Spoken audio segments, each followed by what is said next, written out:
Thème d'un amour éternel. Jérémie 31:3. Seul l'amour de Dieu est parfait et invariable. Son amour est éternel. Bien que Dieu nous reprenne et nous éduque à cause de notre folie, son amour ne changera jamais. Dieu ne nous aime pas un peu, il nous aime dans toute sa plénitude. C'est pourquoi il nous offre tout ce qu'il possède.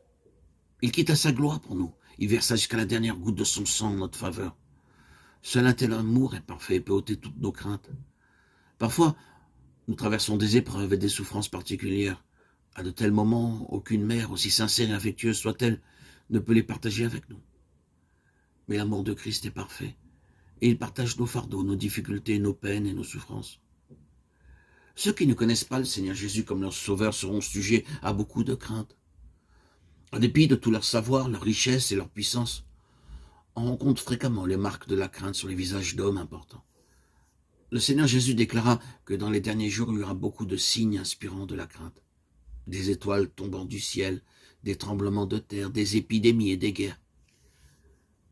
Alors les cœurs des hommes tomberont en défaillance à cause de la crainte. Luc 21:26. En ce temps-là, même le peuple de Dieu sera éprouvé. Mais le Seigneur le gardera de toute crainte.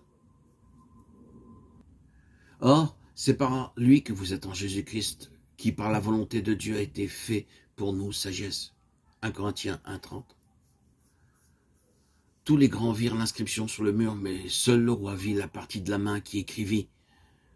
Il devait être le premier jugé car l'accusation principale pesait sur lui. De même, avant que Dieu ne juge le pécheur, il jugera tout d'abord le diable. Le responsable de la chute de l'homme, de son péché, de sa souillure, il sera le premier à être jeté dans les temps de feu.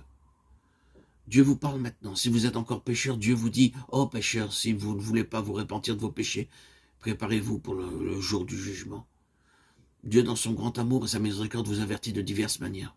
Par la maladie et les calamités, il vous appelle afin que vous receviez son salut. Le Seigneur Jésus-Christ deviendra votre sagesse si vous l'acceptez comme sauveur. Le monde entier peut pleurer, rempli de crainte. À de tels moments, les enfants de Dieu prient à genoux. Ils peuvent alors comprendre toutes choses et en donner la signification.